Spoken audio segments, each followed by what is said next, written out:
বাংলাদেশের ব্যাটিং যখন একের পর এক ধসের মুখে তখন যেন হঠাৎ এক আলোর ঝলক দেখালেন সাইফ হাসান। ৬৬ বলে ৬ ছক্কা, কথাটা শুনলেই বোঝা যায় কেমন দাপুটে ফর্মে আছেন তিনি। এশিয়া কাপে বাংলাদেশ ব্যাটারদের মধ্যে একমাত্র চোখে পড়ার মতো পারফরম্যান্স ছিল সাইফের। শ্রীলঙ্কার বিপক্ষে ৪৬ বলে ৬১, ভারতের বিপক্ষে ৫১ বলে ৬৯ আর আফগানিস্তানের বিপক্ষে ৩৮ বলে ৬৪, প্রতিটি ইনিংসেই লড়াই করেছেন তিনি একাই। সবাই জানে তার রানগুলো, কিন্তু আমি বলছি তার ব্যাটিংয়ের আসল রহস্যটা।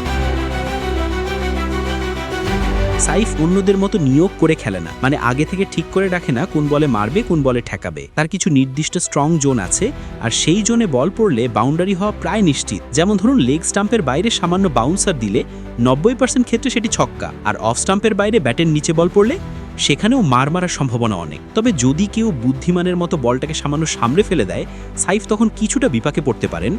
এই জায়গাটাই তার দুর্বল দিক। কিন্তু সবচেয়ে প্রশংসনীয় বিষয় হচ্ছে সাইফ নিজের দুর্বলতা জানে, বোঝে এবং খেলার মধ্যে তা ঠিক করার চেষ্টা করে। সে মাঠে আসে সিংহের মতো, চুপচাপ পিচ দেখে, বল বোঝে, তারপর আঘাত হানে। একটা দুটো ছক্কা মারলেই অহংকার নয়, বরং আরও স্থির হয়ে যায় সে। এটাই তাকে আলাদা করে তোলে অন্যদের থেকে। ১৯৯৮ সালে ৩০ অক্টোবর জন্ম নেওয়া এই ডানহাতি ওপেনিং ব্যাটসম্যান বাংলাদেশের ক্রিকেট ভবিষ্যৎ। কৈশোর থেকেই ক্রিকেটের প্রতি তার ছিল অগাধ ভালোবাসা, যা তাকে জাতীয় দলের চৌকাঠ পেরোতে সাহায্য করেছে। ঘরোয়া ক্রিকেটে তার পারফরমেন্স ছিল চোখে পড়ার মতো। মাত্র ১৮ বছর বয়সে তিনি প্রথম শ্রেণীর ক্রিকেটে ডাবল সেঞ্চুরি করার গৌরব অর্জন করেন, যা বাংলাদেশের ইতিহাসে সর্বকনিষ্ঠ ডাবল সেঞ্চুরিয়ানদের একজন করে তোলে। এই বিশাল ইনিংসই প্রমাণ করে তার দীর্ঘ ইনিংস খেলার দক্ষতা এবং মানসিক দৃঢ়তা। জাতীয় দলের মঞ্চে আসার আগে সাইফ হাসান নিজেকে প্রমাণ করেছেন বয়সভিত্তিক ক্রিকেটে।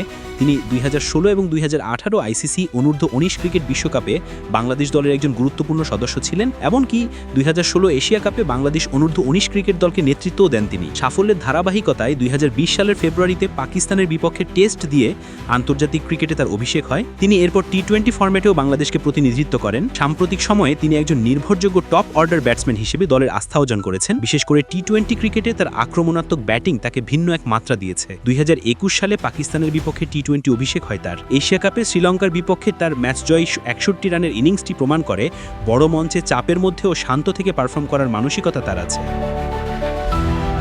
সাইফ হাসান একজন ডানহাতি ব্যাটসম্যান এবং মাঝে মাঝে ডানহাতি অফ ব্রেক বোলিংও করেন তিনি। তার পছন্দের শটগুলির মধ্যে রয়েছে নজরকাড়া কাভার ড্রাইভ ও স্ট্রেইট ড্রাইভ। ক্রিকেটের প্রতি তার নিবেদন, টেকনিক্যাল দক্ষতা এবং শান্ত স্বভাব মোহাম্মদ সাইফ হাসানকে বাংলাদেশের ক্রিকেটে এক দীর্ঘ পথের যাত্রী হিসেবে প্রতিষ্ঠিত করবে বলে ক্রিকেট বিশেষজ্ঞরা মনে করেন। ভবিষ্যতে তিনি আরও বড় তারকা হয়ে উঠবেন, এই প্রত্যাশা আমাদের সকলের।